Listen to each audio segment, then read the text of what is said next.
Good morning students.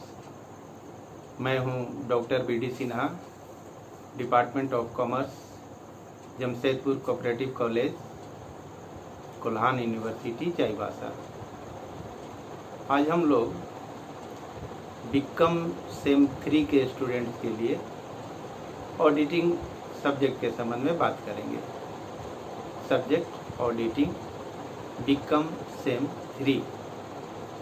एक topic है auditing में कंटिन्यूअस ऑडिट, सतत अंकेक्षण।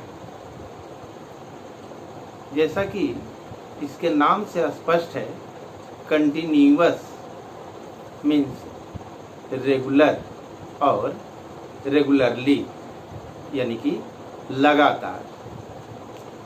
अंकेक्षण की इस विधि के अंतर्गत किसी संस्था द्वारा रखे गए बही खातों की जांच लगातार होती रहती है, अर्थात जांच का कार्य रेगुलरली वर्ष भर चलते रहता है। लेकिन इसका मतलब यह नहीं है कि इसके अंतर्गत जांच का कार्य 365 दिन किया जाता है, ऐसी बात नहीं है। बल्कि कुछ टाइम इंटरवल देकर, टाइम का कुछ गैपिंग देकर ऑडिटर ऑडिट का कार्य करने आता है। यह टाइम, यह समय निश्चित भी हो सकता है, अनिश्चित भी हो सकता है। यानी पूरे वर्ष के समय को ऑडिटर अपने हिसाब से विभिन्न भागों में या विभिन्न टुकड़ों में विभाजित कर देता है, डिवाइड कर देता है, और फिर वह जांच का कार्य करता है। अर्थात हो सकता है कि वो 1 जनवरी में जांच कार्य करने आए, तो इसके बाद अप्रैल में आए, इसी तरह 2-3 महीना का गैप देकर आगे, फिर उसके बाद अंत में। तो इस तरह से जांच का कार्य एक तरह से लगातार भी चलता है और 365 दिन जांच का कार्य होता भी नहीं है। इस अंकेक्षण के अंतर्गत यानी चालू अंकेक्षण के अंतर्गत यूं तो जांच का कार्य वर्ष भर या लगातार रुक रुक कर समय का अंतराल देते हुए ऑडिटर करता है, लेकिन फाइनल रिपोर्ट एक अंकेक्षक वर्ष के अंत में ही देता है।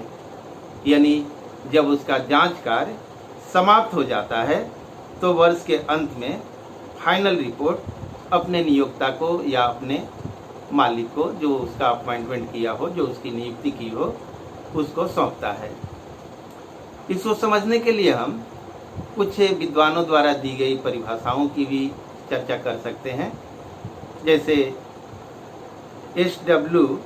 रोलैंड का कहना है चालू अंकेक्षण के संबंध में कि सतत अंकेक्षण वह अंकेक्षण है जो संबंधित वित्तीय वर्ष के समाप्त होने के पूर्व शुरू किया जाता है और चलता रहता है। इसी तरह एक और परिभाषा है स्पाइसर एवं पैगलर की, सतत अंकेक्षण वह अंकेक्षण है जहां अंकेक्षक के कर्मचारी वर्ष भर खातों पर लगातार व्यस्त रहते हैं, या जहां अंकेक्षक निश्चित या अनिश्चित समयांतरों पर वित्तीय वर्ष के दौरान आता है और सभी हिसाब किताब की लेखा पुस्तकों की जांच करता है।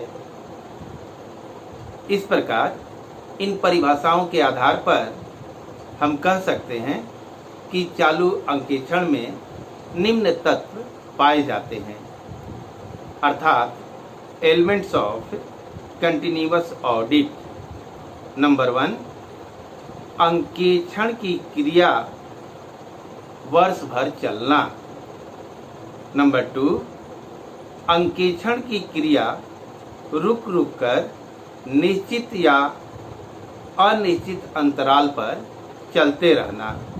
नंबर 3, रिपोर्ट वर्ष के अंत में अंकेक्षक द्वारा सौंपना।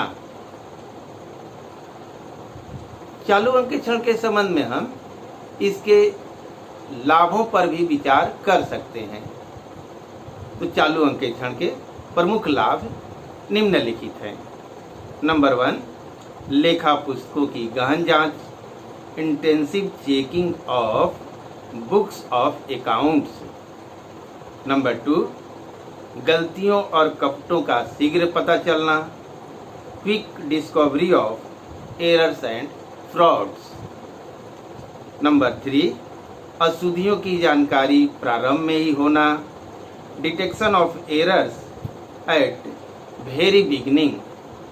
नेक्स्ट, कर्मचारियों पर नैतिक प्रभाव, moral effect on employees. Next, समय का सदुपयोग, proper utilization of time. Next, अंतरिम खातों की तैयारी, preparation of interim accounts. Next, लेखा प्रणाली में सुधार, quick improvement in accounting system. Next, अंतरिम लाभांश की घोषणा में सुविधा, helping in declaration of interim dividend. ये है चालू अंकेक्षण के मुख्य लाभ। अब हम यह भी देख लें कि चालू अंकेक्षण आखिर अपनाया क्यों जाता है, इसके द्वारा अंकेक्षण का काम किया ही क्यों जाता है। तो यहाँ हमें देखना होगा कि चालू अंकेक्षण किन संस्थाओं के लिए अधिक सुटेबल है, अधिक उपयोगी है।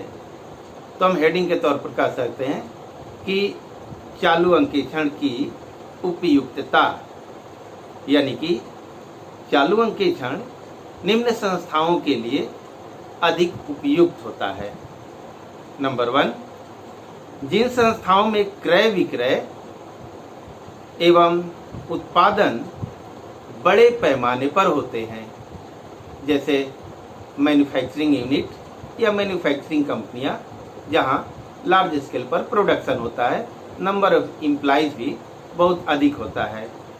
नंबर 2, जहां वर्ष समाप्त होते ही लाभ हानि या बैलेंस शीट की आवश्यकता शीघ्र होती है। कुछ ऐसी संस्थाएं होती हैं जहां पर वर्ष समाप्त होते होते ही बैलेंस शीट की जरूरत पड़ती है, जैसे बैंकिंग संस्था या बीमा कंपनियां या बिजली कंपनी या रेलवे कंपनी या गैस कंपनी या डिपार्टमेंटल स्टोर, विभागीय भंडार या बहुसंख्यक दुकानें, मल्टीपल शॉप्स आदि। इन संस्थाओं में वर्ष समाप्त होते होते ही बैलेंस शीट की आवश्यकता पड़ती है। अतः इन संस्थाओं के लिए चालू अंकेक्षण अधिक सुटेबल होता है, उपयुक्त होता है। नेक्स्ट, जहां अंतरिम खाते बनाए जाते हों। नेक्स्ट, जहां आंतरिक रोकथाम की व्यवस्था नहीं हो। नेक्स्ट, जहां नकद लेन देन की मात्रा अधिक हो। कुछ संस्थाएं आज भी ऐसी हैं जहां पर कैश ट्रांजैक्शन बहुत अधिक होता है। हालांकि वर्तमान समय में कैश ट्रांजैक्शन में थोड़ी कमी आई है, ऑनलाइन ही पेमेंट किया जा रहा है। फिर भी जिन संस्थाओं में नकद लेन देन, कैश ट्रांजैक्शन ज़्यादा होती है या ज़्यादा की जाती है, वहाँ के लिए चालू अंकेक्षण, कंटिन्यूअस ऑडिट जरूरी होता है या सुटेबल होता है, उपयुक्त होता है। एंड लास्ट, जहाँ गहन जांच जरूरी हो। इस प्रकार इन संस्थाओं के लिए चालू अंकेक्षण अधिक सुटेबल या उपयुक्त होता है। Thank you.